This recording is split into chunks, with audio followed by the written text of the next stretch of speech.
Saya akan membacakan kebenaran firman Tuhan yang terambil dari Bilangan 22 ayat 1 sampai 20. Beginilah pembacaan kebenaran firman Tuhan.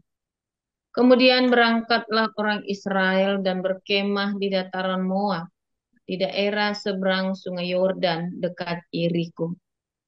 Balak bin Zipor melihat segala yang dilakukan Israel kepada orang Amori. Maka sangat gentarlah orang Moab terhadap bangsa itu, karena jumlahnya banyak. Lalu muak dan takutlah orang Moab karena orang Israel. Lalu berkatalah orang Moab kepada para tua-tua Midian, tentu saja laskar besar itu akan membabat habis segala sesuatu yang di sekeliling kita, seperti lembu membabat habis tumbuh-tumbuhan hijau di padang. Adapun pada waktu itu, Balak bin Zipor menjadi raja Moab.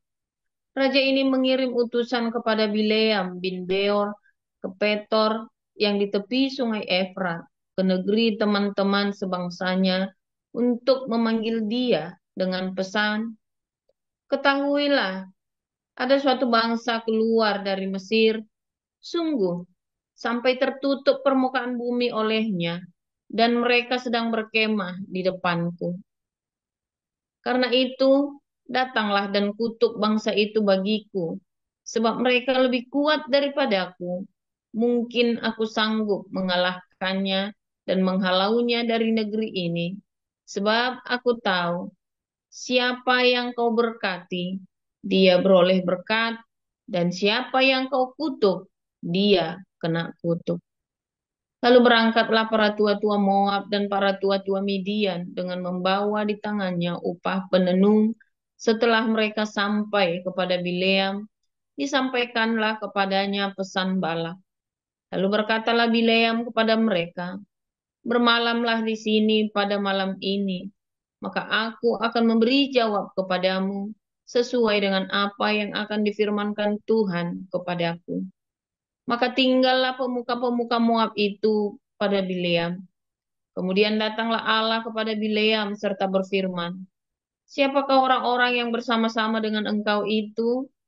Dan berkatalah Bileam kepada Allah, Balak bin Zipor, Raja Moab, mengutus orang kepadaku dengan pesan, ketahuilah ada bangsa yang keluar dari Mesir dan permukaan bumi tertutup olehnya.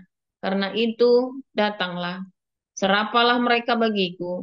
Mungkin aku akan sanggup berperang melawan mereka dan menghalau mereka. Lalu berfirmanlah Allah kepada Bileam, janganlah engkau pergi bersama-sama dengan mereka. Janganlah engkau mengutuk bangsa itu, sebab mereka telah diberkati. Bangunlah Bileam pada waktu pagi, lalu berkata kepada pemuka-pemuka Balak, pulanglah ke negerimu, sebab Tuhan tidak mengizinkan aku pergi bersama-sama dengan kamu. Lalu berangkatlah pemuka-pemuka Moab itu, dan setelah mereka sampai kepada Balak, berkatalah mereka, Bileam menolak datang bersama-sama dengan kami. Tetapi Balak mengutus pula pemuka-pemuka lebih banyak dan lebih terhormat dari yang pertama.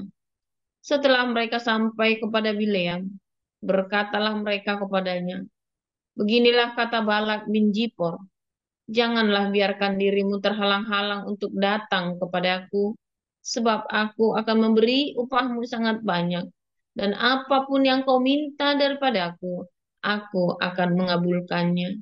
Datanglah dan serapalah bangsa itu bagiku. Tetapi Bileam menjawab kepada pegawai-pegawai Balak, sekalipun Balak memberikan kepadaku emas dan perak seistana penuh, aku tidak akan sanggup berbuat sesuatu, yang kecil atau yang besar, yang melanggar titah Tuhan Allahku.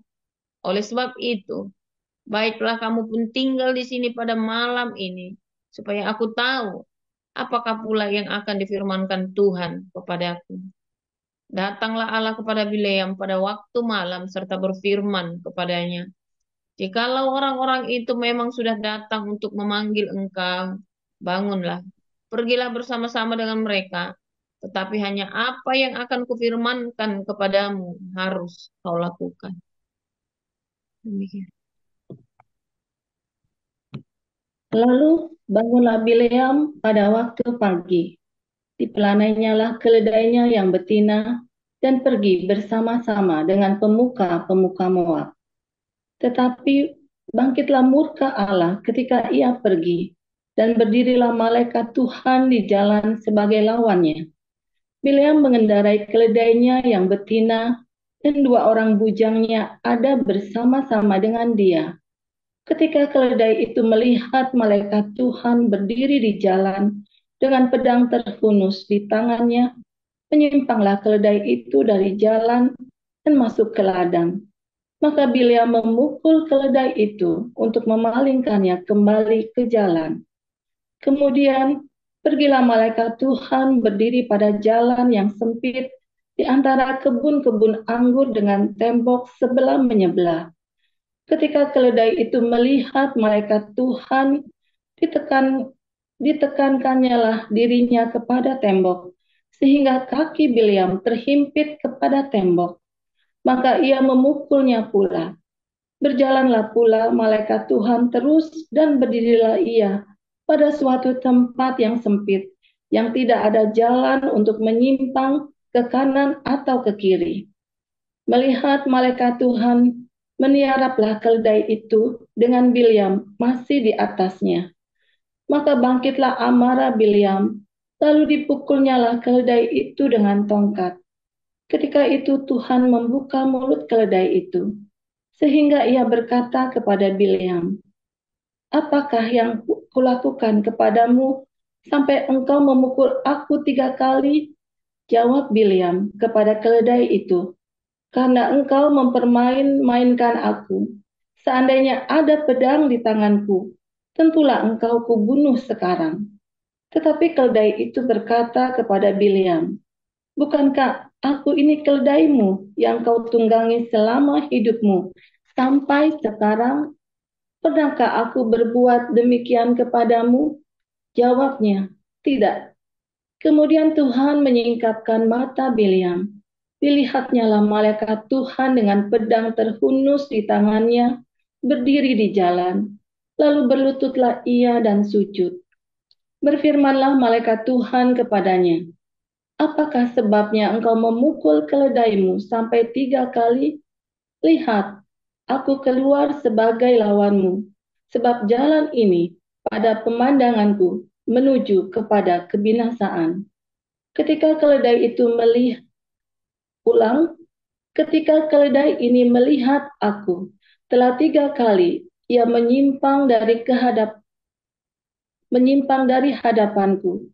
Jika ia tidak menyimpang dari hadapanku, tentulah engkau yang kubunuh pada waktu itu juga, dan dia kubiarkan hidup. Lalu berkatalah Bileam kepada malaikat Tuhan, "Aku telah berdosa, karena aku tidak mengetahui bahwa engkau ini berdiri di jalan menentang aku. Maka sekarang, jika hal itu jahat di matamu, aku mau pulang." Tetapi malaikat Tuhan berfirman kepada Bileam, "Pergilah bersama-sama dengan orang-orang itu, tetapi hanyalah perkataan yang akan kukatakan kepadamu harus kau katakan." Sesudah itu, pergilah Bileam bersama-sama dengan pemuka-pemuka Balak itu. Ketika Balak mendengar bahwa Bileam datang, keluarlah ia menyongsong dia sampai ke kota Moab di perbatasan sungai Arnon pada ujung perbatasan itu. Dan berkatalah Balak kepada Bileam, "Bukankah aku sudah mengutus orang memanggil engkau? Mengapakah engkau tidak hendak datang kepadaku? Sungguhkah tidak sanggup aku memberi upahmu?" Tetapi berkatalah Bileam kepada Balak, "Ini aku sudah datang kepadamu sekarang. Tetapi akan mungkinkah aku dapat mengatakan apa-apa? Perkataan yang akan ditaruh Allah ke dalam mulutku, itulah yang akan kukatakan." Lalu pergilah Bileam bersama-sama dengan Balak, dan sampailah mereka ke Kiryat Husot. Balak mengorbankan beberapa ekor lembu sapi dan kambing domba, dan mengirimkan sebagian kepada Bileam dan kepada pemuka-pemuka yang bersama-sama dengan dia. Keesokan harinya, Balak mengambil Bileam dan membawa dia mendaki bukit Baal. Dari situ, dilihatnyalah bagian yang paling ujung dari bangsa Israel. Demikian. Baik, saya sambung pembacaan firman Tuhan dari 2 Petrus 2 ayat 1 sampai 22. Sebagaimana nabi-nabi palsu dahulu tampil di tengah-tengah umat Allah, demikian pula di antara kamu akan ada guru-guru palsu. Mereka akan memasukkan pengajaran-pengajaran sesat yang membinasakan. Bahkan mereka akan menyangkal penguasa yang telah menebus mereka. Dan dengan jalan demikian, segera mendatangkan kebinasaan atas diri mereka. Banyak orang akan mengikuti cara hidup mereka yang dikuasai hawa nafsu. Dan karena mereka, jalan kebenaran akan dihujat. Dan karena serakahnya guru-guru palsu itu akan berusaha mencari untung dari kamu dengan cerita isapan jempol mereka. Tetapi untuk perbuatan mereka itu, hukuman telah lama tersedia dan kebinasaan tidak akan tertunda. Sebab jikalau Allah tidak menyayangkan malaikat-malaikat yang berbuat dosa, tetapi melemparkan mereka ke dalam neraka, dan dengan demikian menyerahkannya ke dalam gua-gua yang gelap untuk menyimpan mereka sampai hari penghakiman. Dan jikalau Allah tidak menyayangkan dunia purba, tetapi hanya menyelamatkan Nuh, pemberita kebenaran itu dengan 7 orang lain, ketika ia mendatangkan air bah atas dunia orang-orang yang fasik. Dan jikalau Allah membinasakan kota Sodom dan Gomora dengan api, dan dengan demikian memusnahkannya, dan menjadikannya suatu peringatan untuk mereka yang hidup fasik di masa-masa kemudian. Tetapi ia menyelamatkan Lot, orang yang benar, yang terus-menerus menderita oleh cara hidup orang-orang yang tak mengenal hukum dan yang hanya mengikuti hawa nafsu mereka saja. Sebab orang benar ini tinggal di tengah-tengah mereka dan setiap hari melihat dan mendengar perbuatan-perbuatan mereka yang jahat itu, sehingga jiwanya yang benar itu tersiksa. Maka nyata bahwa Tuhan tahu menyelamatkan orang-orang saleh dari pencobaan dan tahu menyimpan orang-orang jahat untuk disiksa pada hari penghakiman. Terutama mereka yang menuruti hawa nafsunya karena ingin mencemarkan diri dan yang menghina pemerintahan Allah. Mereka begitu berani dan angkuh sehingga tidak segan-segan menghujat kemuliaan. Padahal malaikat-malaikat sendiri yang sekalipun lebih kuat dan lebih berkuasa daripada mereka, tidak memakai kata-kata hujat. Kalau malaikat-malaikat menuntut hukuman atas mereka di hadapan Allah. Tetapi mereka itu sama dengan hewan yang tidak berakal. Sama dengan binatang yang hanya dilahirkan untuk ditangkap dan dimusnahkan. Mereka menghujat apa yang tidak mereka ketahui. Sehingga oleh perbuatan mereka yang jahat, mereka sendiri akan binasa seperti binatang liar.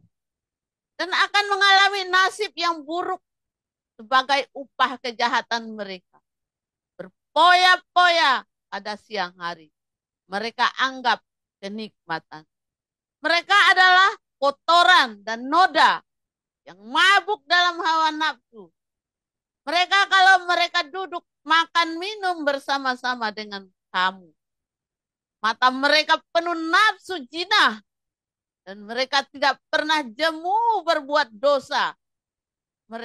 Mereka memikat orang-orang yang lemah.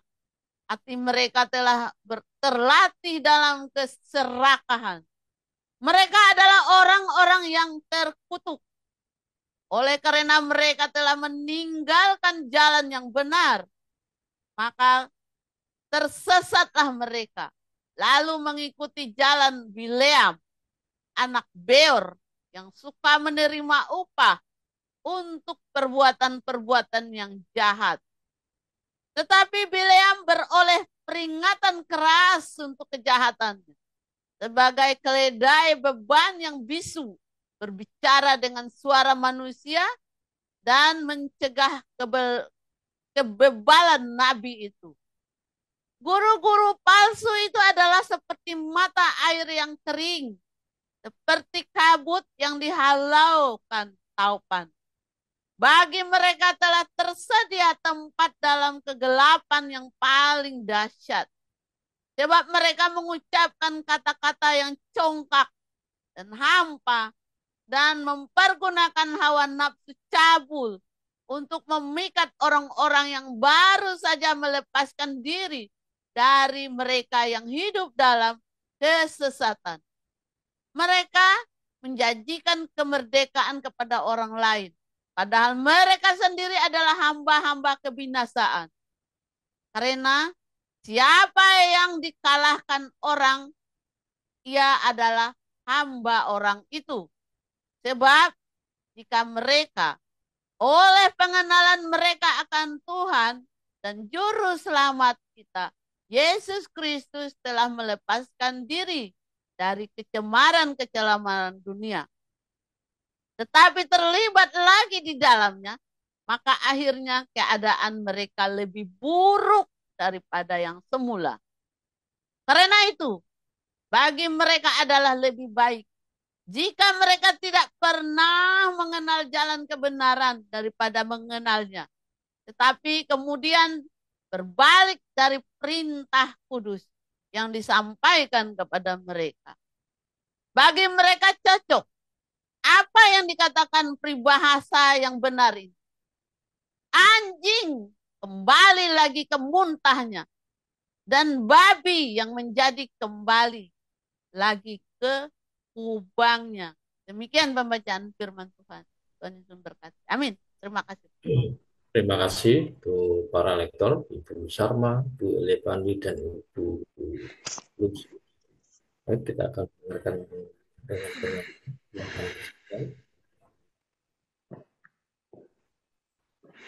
Shalom, haleluya. Luar biasa firman Tuhan selalu baru setiap hari.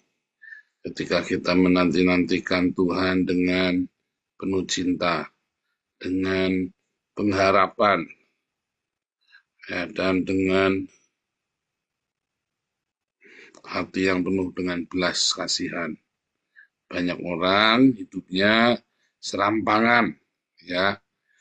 Dia tidak menghargai kasih karunia yang Tuhan sudah berikan dalam hidupnya dia. Kemarin malam ya, saya kasih tahu ya, ada orang-orang yang punya anak banyak tapi nggak mau merawat anaknya dengan benar.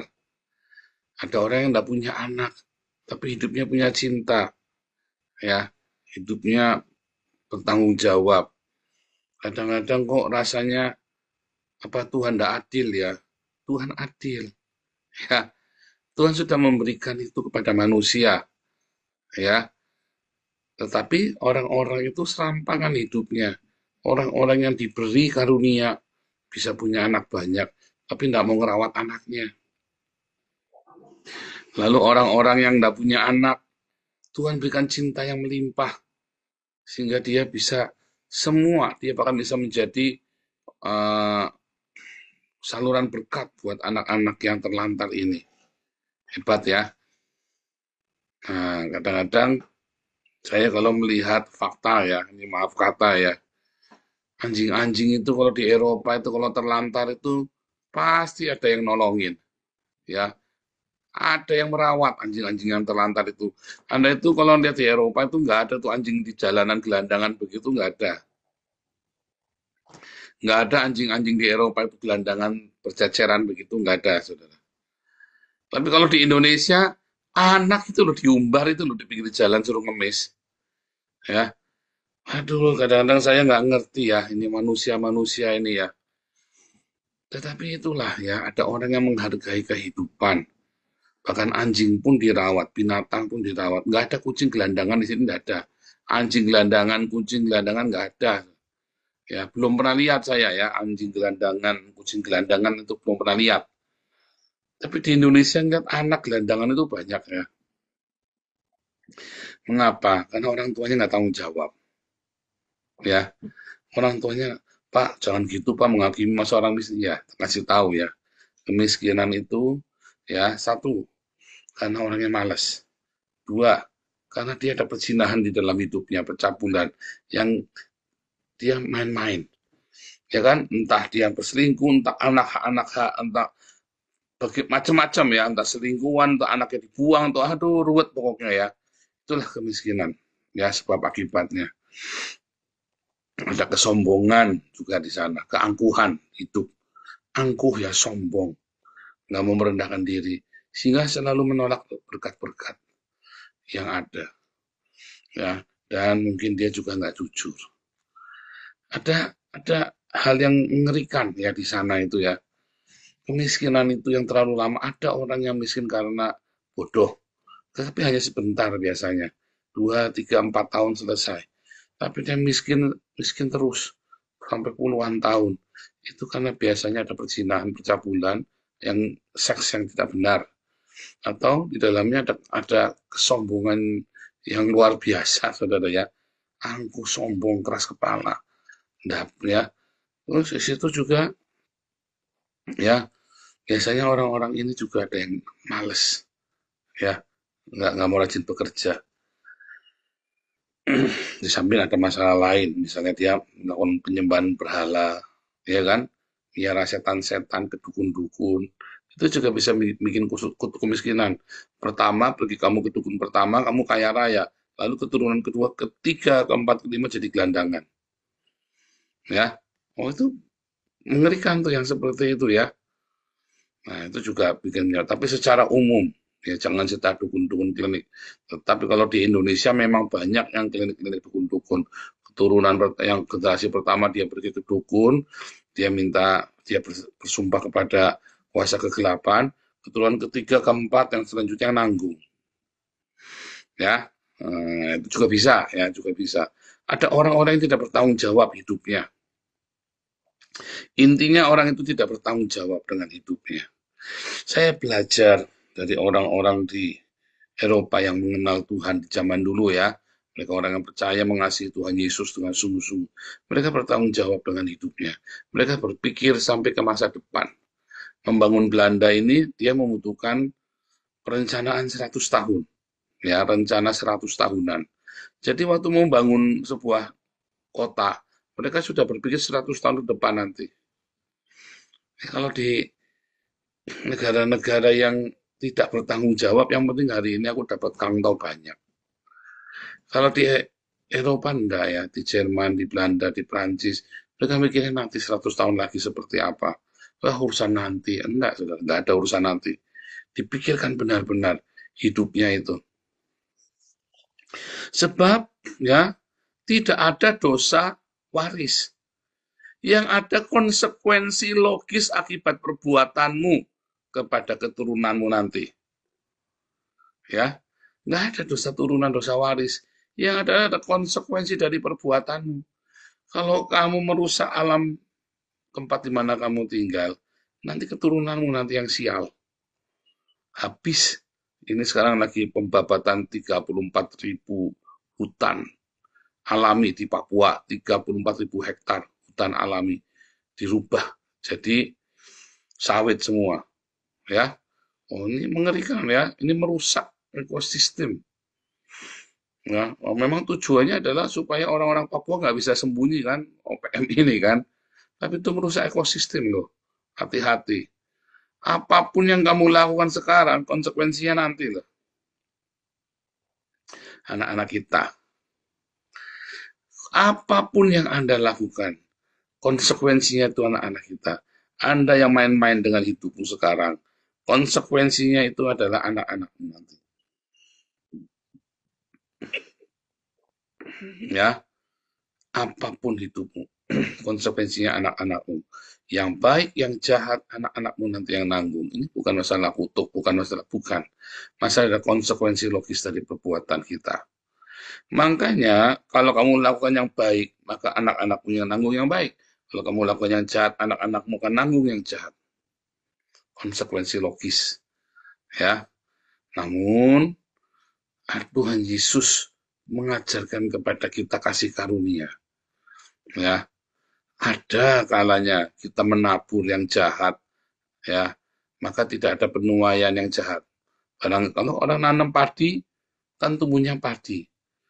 Orang nanam ilalang, ya tumbuhnya ilalang, sudah pasti. Tetapi orang nanam padi seringkali ada ilalang di sana. Sedangkan orang nabur ilalang belum tentu ada padinya. Ya, orang nanam ilalang belum tentu bisa padi tumbuh. Tapi kamu nanam padi pasti ada ilalang di sana tumbuh bersamaan. Ya, memang begitu. Ya. Tetapi ada kalanya ilalang itu nggak tumbuh dengan kasih karunia Tuhan. Ya, itu butuh kasih karunia yang besar, mujizat dalam hidupmu, terobosan dalam hidupmu. Itulah sebabnya Tuhan mengajarkan kita supaya selalu melekat erat kepada Tuhan. Tapi masalahnya ada orang-orang yang datang ke dalam pertemuan-pertemuan seperti ini, tapi hatinya penuh dengan syarat hawa nafsu. Ya, hatinya syarat dengan hawa nafsu. Beberapa waktu lalu sudah saya umumkan ada beberapa orang ya, yang namanya Heri, yang botak itu ya, yang komisen botak itu, hati-hati. Blacklist langsung ya, hati-hati ya. Oh Pak, nutupin ya, ditutupin tuh Pak, dibuka. Hati-hati kalau ada orang ngajak privat, kopdar yuk privat ya, perempuan atau apa laki-laki ngajak kopdar privat, atau perempuan muda tiba-tiba ngajak kamu yang sudah tua laki-laki kopdar privat. Hati-hati saudara. Serius ya, ini sudah saya umumkan ya. Ada anak perempuan muda lalu ngajak Anda kopdar privat, alasannya pengen konseling. Berdua saja ya, jangan mau saudara. Kamu nanti bisa dijebak, difitnah, masuk hotel, kamu dikorot-korot duitmu nanti. Bagus kalau kamu tidak masuk penjara. Ya, ini sudah saya omongin ya. Jangan nanti ngomong, wah ini Pak GR, waduh Anda langsung kepalanya megar, ada anak perempuan muda ngajak Anda mau konseling, Pak saya lihat Bapak ini rohani beginilah begitulah. Nggak taunya kamu dijebak di hotel, lagi konseling berdua di kamar, kamunya belum ngapa-ngapain, tiba-tiba datang digerebek, kamu masuk penjara, atau dibilang apa namanya, perdagangan apa seks apa segala macam, pusing kamu nanti. Apa namanya? Apa namanya yang kemarin ya ada korbannya pengusaha Surabaya itu ya, artis itu yang seks itu. Nah, korbannya pengusaha dikorotin ya. Hati-hati tuh kamu ya. Aduh, tuduhannya apa itu, pasalnya saya lupa itu ya. Pokoknya esek itulah, pasal esek-esek itu. Hati-hati saudara ya. Saya sudah ngomong. Atau Anda perempuan-perempuan ya tiba-tiba ada laki-laki yang ngajak kopdar lah begini, mau konseling lah, mau apalah, mau inilah, mau ngasih ini, mau ngasih itu, jangan pernah mau berdua. Kalau kopdar itu ya jangan berduaan, jangan bertiga, beramai-ramai. Serius. Saya belum pernah ketemu dengan kalian. Saya baru ketemu Pak Stefan, Bu Mantu, Bu Lianti, Bu Marsuni. Ya. Mbak Hawe saya sudah ketemu, Andrea saya sudah ketemu. Yang lain saya belum pernah ketemu loh. Mbak, itu Pak Utomo baik, nah ya empu saya nggak tahu baik apa enggak. Pak David baik apa enggak, ya empu saya nggak tahu. Ya, kalau di Zoom semua bisa jadi siapa saja, saya nggak tahu, saudara. Ya kan? Hati-hati loh, saudara ya. Pak ini Bu Lucy bagaimana? Ya nggak tahu. Orang nanya saya nggak tahu. Orang di YouTube, di Zoom, Anda bisa siluman, bisa jadi malaikat kok. Kita nggak ngerti. Hati-hati kalau kopdar beramai-ramai, jangan sendiri-sendiri. Dan itu banyak sekali terjadi dari zaman dulu. Bahkan pertemuan di gereja yang fisik saja, yang nyata, ya offline ya, nyata, itu aja bisa banyak yang salah. Apalagi di dunia maya seperti ini. Ya, jangan langsung, wah klepek-klepek baru disenengin apa, asal baru kontak online begitu, Anda sudah klepek-klepek begitu. Oh, hati-hati saudara ya. Uji segala sesuatu, kopdar ketemu darat rame-rame. Jangan pinjem-pinjeman uang. Selalu ada bileam di tengah kita. Selalu ada guru-guru palsu di tengah kita. Selalu ada. Ya, selalu ada dari zaman dulu 2000 tahun yang lalu sampai dengan hari ini. Selalu ada orang yang kelihatannya baik ngomongnya kemarin ya. Wah, saya pelayanan di sini, di situ, apa segala macam. Katanya mortil, ujung-ujungnya doa daya dana, minta duit. Kalau bilang doa daya dana, saya langsung enak sama Bu Ana, langsung dimatiin. Tak, di mute. Doa daya dana, kamu di mana? Kita baru kenal, kamu pamer-pamer pelayanan, doa daya dana. Yang baru kenal, masuk-masuk sini, tiba-tiba minta doa daya dana, saudara ya. Tak, langsung di mute. Ya, nggak taunya itu. Kemarin Pak Thomas juga ya, aduh pakai foto-foto bareng Pak Thomas lagi. Aduh, saya bilang hati-hati Pak Thomas. Hati-hati yang suka foto bareng sama kamu itu. Jangan soalnya gini ya, saudara ya. Orang akan berkumpul dengan orang yang setipe dengan dia. Ya, orang akan berkumpul dengan orang yang setipe dengan dia. Serius, saya nggak main-main. Kamu orang yang keras, kamu kan ketemu orang bolak-balik, kamu ketemu orang yang keras. Kamu orang yang lembek, kamu pecundang, ketemu orang yang pecundang. Kamu orang yang positif, kamu kan selalu ketemu dengan orang yang positif. Itu sudah hukum universal, hukum alam. Ada magnet, ya. Kamu orang-orang yang mudah ditipu, ya ketemunya dengan orang-orang yang suka nipu. Orang yang mudah ditipu, ya ketemunya dengan orang-orang kamu yang ongkrongan masalah duit. Kamu kan ketemunya orang-orang yang suka nipu kamu. Itulah sebabnya peraturan SOP itu penting. Supaya jangan tertipu. Itu saja kita bisa kena. Tetap. Orang ngakali SOP. Di sela-sela SOP itu dia bisa ngakali. Ya, kan sudah kejadian kita juga.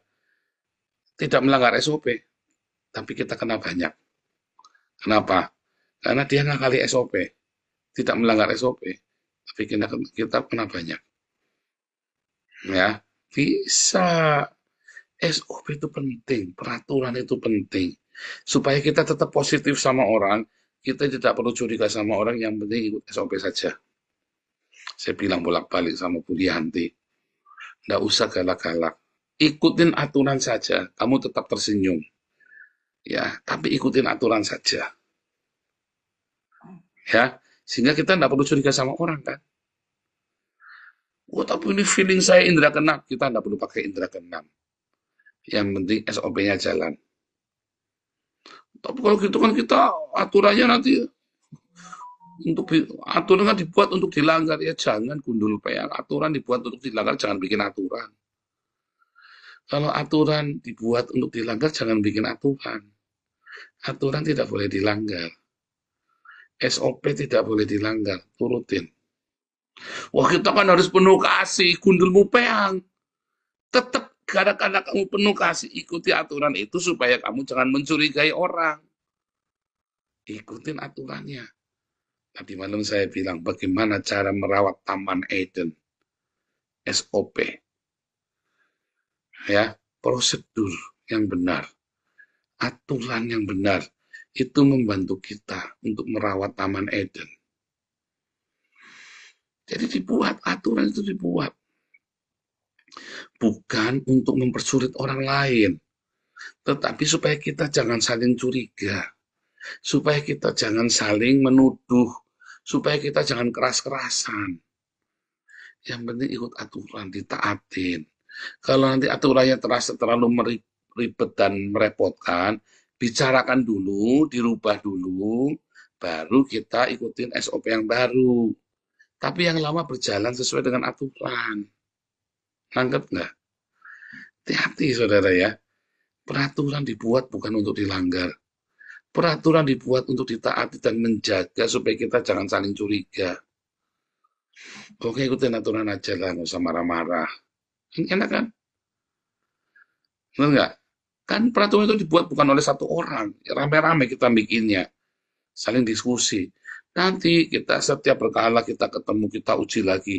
Ternyata ini gini memberatkan, yang ini Pak, yang ini ada yang begini, ada yang komplain, begini, ada yang komplain begitu. Saya dirugikan Pak, karena saya capek Pak jawabin orang komplain. Coba-coba kita lihat salahnya di mana. Oh, oke. Dulu kita aturannya 3 bulan, sekarang 1 bulan. 3 bulan hadir, harus 3 bulan hadir. 3 bulan hadir, orang mau minta bantuan, kok persulit. Ya udah 1 bulan sekarang. Coba. Kalau memang mau dirubah SOP-nya mau dilanggar, nggak boleh. Meeting dulu, bicarain dulu. Ngonsol, bawa Pak Paul katanya di-backingi Pak Paul. Enak aja gundul peyang, saya nggak pernah loh saudara ya. Disclaimer ya, saya nggak pernah loh backingin orang loh. Ya, saya nggak pernah loh backingin orang. Ya, tanya deh sama Ibu Mantu, Ibu Lianti, Ibu Marsuni. Kalau enggak, menurutmu nggak aturan dulu yang Medan. Itu katanya temannya Pak Paul. Enggak, saya aja nggak suka kok sama orang itu kok. Misalnya begitu ya. Saya aja nggak suka kok. Kan begitu ya. Ikutin aturan saja. Dan jangan karena saya, gara-gara saya nggak suka, lalu Anda ikut musuhin orang itu juga jangan. Ikutin aturan saja, prosedur saja. Jadi tidak bisa semena-mena juga. Nah, spirit Bileam adalah spirit backing-backingan, saudara. Spirit Bileam, pengajar-pengajar yang bisa disogok. Spirit backing-backingan itu loh. Itu intrik loh, saudara. Di dalam gereja ada spirit Bileam. Para pemimpin, para pengurus bisa disogok. Itu spirit Bileam itu, saudara. Syarat dipenuhi hawa nafsu. Anda menyadari nggak di gerejaan, di gereja mungkin Anda ada bergabung, ada spirit Bileam di sana. Di semua gereja ada spirit Bileam. Makanya Yudas dan Petrus mengingatkan Yudas saudara Yakobus ya, bukan Yudas Iskariot tapi Yudas saudara Yakobus saudaranya. Lihat ada spirit Bileam, hati-hati loh. Ya, yang backing-backingan di gereja, pemimpin atau guru-guru palsu yang dibayar untuk ngomong yang salah atau untuk melakukan untuk tadi aturan dilanggar itu, aturan dibuat-buat dilanggar itu spirit Bileam itu saudara. Spirit Bileam ya, terus asal janji di lobi ya, dibaik-baikin kamu, lalu kamu nabrak SOP, enggak bisa, hati-hati loh saudara, itu spirit Bileam. Yayasan komunitas kita punya spirit ya untuk membantu. Tetapi jangan mudah di lobi. Kita sudah punya SOP, ada aturan. Ya, bukan kita kejam, justru kita mengasihi. Sebab nanti kita nolong orang, kita sendiri di dalam berantem gara-gara tuduh-tuduhan. Nanti ujungnya, lo kan kamu yang nasi, saya kan hanya menyampaikan saja. Repot, saudara. Itulah gunanya SOP, supaya jangan ada yang bilang, kan saya hanya mengusulkan, mau diterima, tidak diterima, ya terserah. Nggak boleh, saudara. Jangan ada omongan begitu. Kita semua harus bertanggung jawab loh. Makanya ada SOP.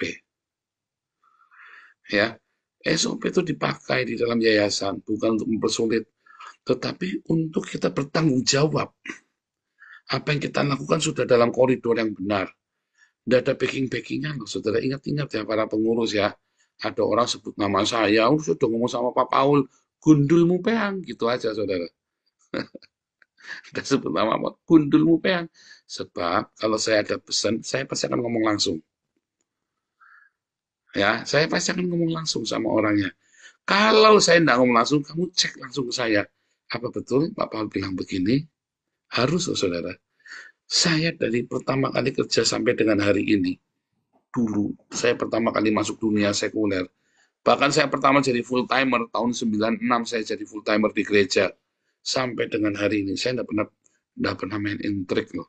Tidak pernah backing-backingan loh, saudara. Ya. Pendetanya itu adalah paman sepupu saya. sepupunya mami saya maksudnya. Gembala kami itu ya yang adalah sepupu dari mami saya. Saya full timer di situ. Saya nggak pernah backing-backingan loh. Ya, jangan Anda pikir saya akan melakukan itu di sini, backing-backingan. Kakak saya saja tidak saya masukkan jadi pengurus loh. Daripada saya full timer, ini orang-orang full timer kasih 5 juta, kan mendingan kakak saya kan. Daripada nge-grab setengah mati, belum tentu dapat 5 juta sebulan. Betul nggak? Daripada saya cari pengurus, jadi ketua Dr. Yuwono segala macam, dengan kakak saya tak jadikan ketua. Gaji. Benar nggak? Salah. Itu namanya backing-backing, kan nggak boleh. Kakak saya pun nggak boleh jadi pengurus di sini. Ya. Terus kita cari bendahara setengah mati, mumet, saya sampai gegeran. Mendingan kakak saya jadi bendahara, beres kan? Nggak boleh. Itu loh, sampai segitunya saya. Artinya Anda jangan terus terlena, seakan Anda ditipu orang, seakan saya backingin orang lain. Enggak loh saudara ya. Kakak saya tidak boleh jadi pengurus kok. Itu Pak Malaikat itu bolak-balik nyuruh kakak saya masuk dalam Diakonia Surabaya. Tuh, temennya Linda, tuh kakak saya itu temennya Linda, temen baiknya Linda kakak saya itu. Saya bilang enggak boleh. Jangan. Bayangin saudara. Linda tahu kehidupan kakak saya. Ya, tidak lebih baik daripada Bu Linda. Ya, tidak lebih baik perekonomiannya. Enggak boleh, saudara. Kekeh saya enggak boleh. Bayangin, jangan packing-packingan. Jadi nggak ada intik di tempat kita. Kakak saya tidak boleh masuk ke yayasan kok. Apalagi kamu, mau packing-packingan. Emang gua pikirin lu siapa? Kakak saya tidak boleh kok. Iya kan? Jadi itu spirit Biliam. Ya, itu spirit Biliam. Hati-hati saudara ya. Jangan packing-packingan, jangan nusuk-nusuk packing-packingan begitu. Enggak, selama kamu pertahankan ketulusan hatimu, jangan packing-packingan. Yayasan kita akan jadi berkat bagi banyak orang. Yayasan kita akan memberkati dan akan semakin dipercaya keuangannya sehingga kita bisa membantu sebanyak mungkin orang. Saya punya iman kalau saya tulus, kakak saya akan diberkati. Ya, tanpa saya harus mendodosi uang yayasan buat kakak saya. Itu saudara, Anda juga sama. Jangan berpikir, oh nanti Papa sudah tak baik-baiki ya, lalu saya pasti membagiin kamu. Loh, Pak Charles saja dulu waktu kita lagi gegeran sama si ceker babi itu, Pak Charles itu kan suka rajin ngasih perpuluhan. Dia kan bekas dari gereja perpuluhan itu loh. Kalau nggak salah jemaat Tiberias atau mana itu. Jadi Pak Charles, aku sekarang nggak pernah perpuluhan ke gereja, tak kasih Pak Paul saja ya. Waktu itu Pak Charles lagi sering gegeran sama ini saya. Terus Pak Charles jadi ketua yayasan. Karena sudah berganti kali-kali, kita setahun ganti ketua 4 kali kalau tidak salah ya. Saya bilang sama Pak Charles, janganlah. Nanti dia transfer ke saya lalu jadi fitnah kan. Lumayan loh perpuluhannya Pak Charles itu saudara. Jangan Pak. Itu pun saya bilang jangan, supaya nanti jangan dikira saya backingin Pak Charles. Itu saja saya dibilangin backingin Pak Charles, saudara coba. Kurang ajar gak ini orang-orang yang ngomong? Bukan, saya membela Pak Charles bukan karena Pak Charles ngirim saya perpuluhan. Kan sampai fitnahnya kan, karena si Paulus sudah dikasih uang sama Pak Charles. Pak Charles itu saya ingat sekali, Pak Charles hanya sekali ngasih uang ke saya 1 juta rupiah. Ya, hanya sekali itu ngasih uang saya. Saya bilang enggak boleh, jangan Pak, jangan transfer ke saya. Sebab nanti jadi fitnah. Coba bayangin saudara. Di kita tuh enggak boleh ada spirit Biliam. Guru-guru palsu yang syarat dengan hawa nafsu untuk uang, lalu adalah melegalkan. Ya, enggak boleh loh saudara. Ya, ingat-ingat spirit Biliam itu. Para pengurus, ingat-ingat. Nggak ada yang saya backingin ya. Kalau saya mengusulkan orang, jangan berpikir bahwa Anda kudu nurut, itu kudu dijadiin. Oh jangan, sama seperti halnya, tiba-tiba nanti Bu Ida mengusulkan orang, Bu Salma mengusulkan orang, Bu Dun nanti ada ini ada orang ini, sama saja. levelnya sama saja seperti itu. Jangan yang biasa diprioritaskan, yang orangnya butuh nanti diabaikan. Jangan, saudara. Jangan, sama. Itu beneran saya ngomong dari hati. Supaya apa? Supaya Anda diberkati dan kita semua panjang nanti yayasannya, usianya. Ya, dan donatur tetap percaya. Mau difitnah, coba sudah berapa ratus fitnah kepada saya. Nggak ada satupun yang mempan, kan? Karena tidak ada yang bisa membuktikan. Itu saya belajarnya berdarah-darah, saudara, tahun 2005, tahun 2010. Saya belajarnya berdarah-darah. Jadi nggak akan goyang. Dengan hal seperti itu nggak akan goyang saya. Ya, ingat-ingat, spirit pilihan, hati-hati. Jangan ada backing-backingan di yayasan, jangan ada yang mudah terlena dengan uang, ya, dibaik-baikin, lalu Anda mati-matian belani, ya, gara-gara dibaik-baikin. Biasa aja. SOP penting untuk mencegah spirit pilihan. SOP itu penting. Tapi kalau spirit pilihan udah kelewatan, SOP pun diakalin, saudara. Ya itu tadi, SOP dibikin untuk dilanggar. Hati-hati ya, Tuhan Yesus memberkati.